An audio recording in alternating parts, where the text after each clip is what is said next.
At 32, I bought the house I plan to die in. Hi, I'm Ayers, and I write the Substack Money Changes Everything.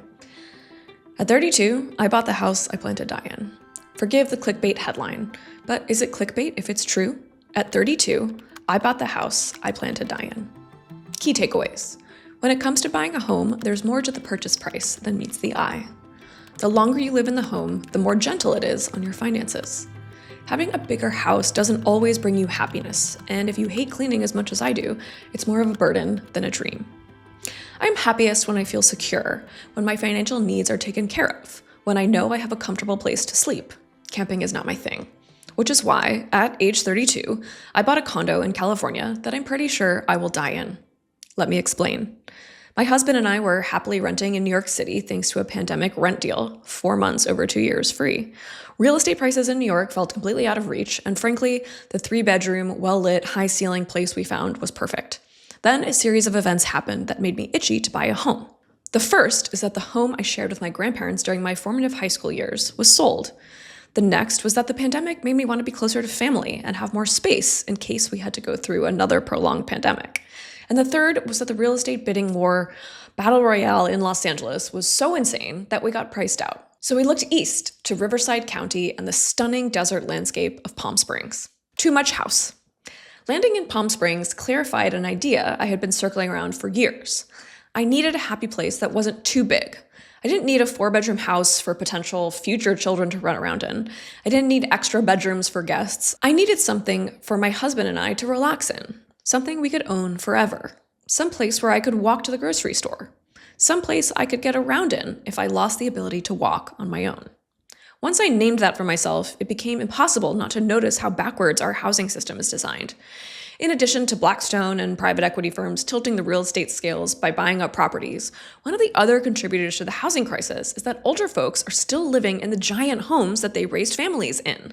The 2, 3, and 4-bedroom homes where their children fought over TV remotes in the basement.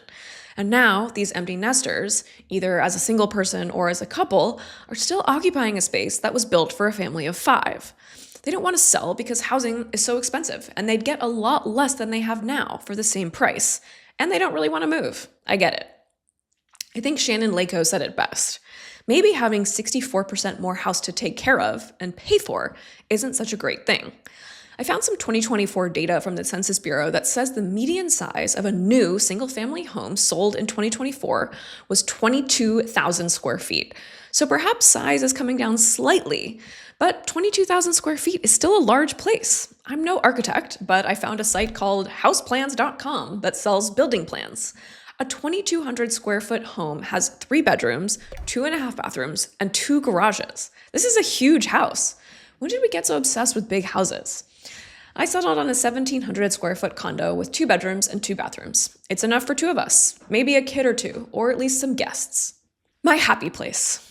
I fell in love with the home I bought because of its architectural significance, as well as its ease of living. It's flat with wide hallways, it's open and airy, and takes about an hour to clean. It's got floor-to-ceiling windows with a dramatic mountain view, and all rooms look into a central atrium with a small garden. The only downside is the white porcelain floors, which very obviously show my long brown hair when strands inevitably fall out. But hey, when I'm old, my white hair won't show up on the floor. This house is my happy place. It's the view of the San Jacinto Mountains from the living room, the 8-minute walk to a fantastic coffee shop, and a 15-minute walk to a grocery store and a hardware store. When people think of a Palm Springs dream home, it's a sprawling estate with trees, a private pool, maybe a tennis court. Sure, that's pretty, but it's a hell of a lot of work to keep up with. Anecdotally, friends in the neighborhood spend upwards of $1,000 a month for landscaping and pool upkeep alone. Now, before you start whining about doing things yourself and not needing to hire help, I'm talking about people living in a home when physical labor isn't possible anymore. The idea behind buying this home was that it could be a place I could take care of on my own, a place that would also take care of me. The case for buying small and buying early. Let's look at 2 retired homeowners. They have the same financial situation and the same home market value. Their houses are similar in size as well. The things that are different are when they bought their house and where they live. Meet Enid and Marina. Enid lives in Riverside County, California, just near me. She bought her 1,800 square foot home 40 years ago for $200,000, and it is now worth $1 million. Marina lives in West Palm Beach, Florida.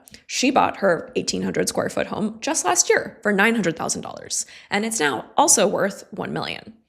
Marina put down 20%, and her mortgage payment is $4,900 a month.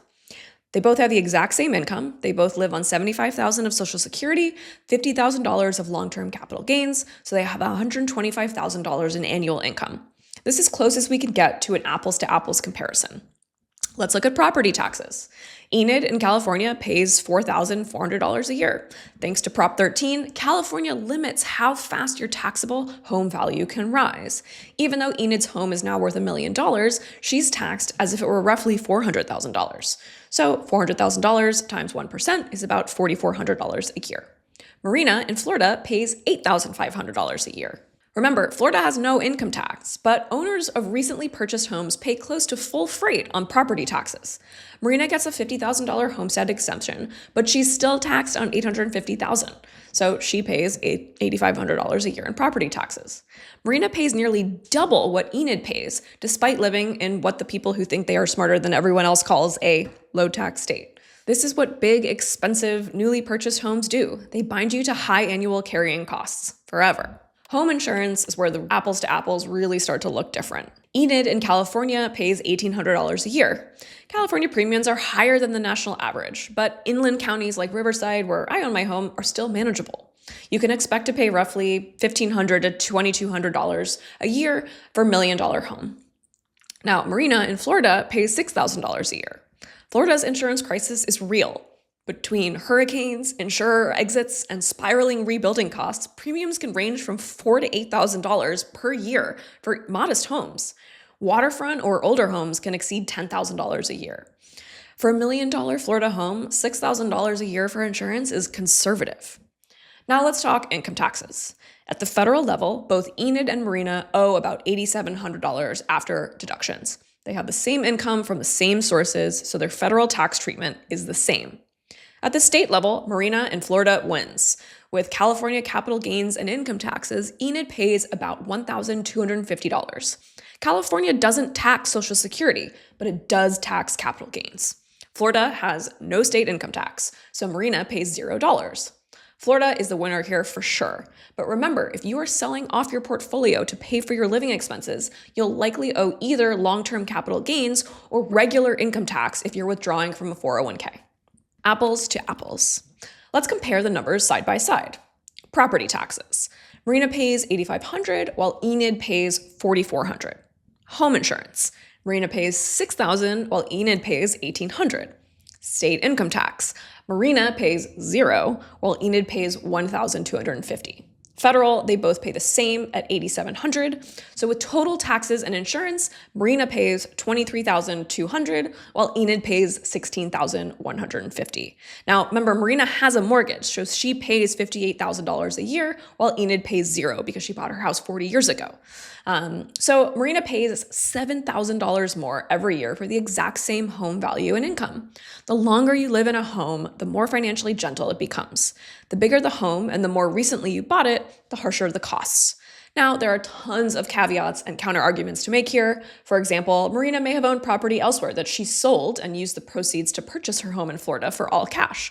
So maybe she doesn't have a mortgage after all. But the point I'm trying to make is that one of the surefire ways to solidify a stress-free retirement that doesn't require a lot of cash flow is to buy the right size home for just you. A smaller, right size home bought earlier than you plan to retire becomes easier to maintain, cheaper to insure, cheaper to heat and cool, easier to clean, less stressful to manage, and far less financially volatile. Right-sized homes retain their value beautifully because they're accessible to more buyers at more ages and more stages of life. While my California home is certainly a strain on my budget today, my hope is that if I hold on to it for decades, my cost to live there when I'm old and frail will be minimal. Here's my parting shot. I don't know what I'll die of, but I'm fairly confident it won't be falling down a staircase in a house that's too big for one person.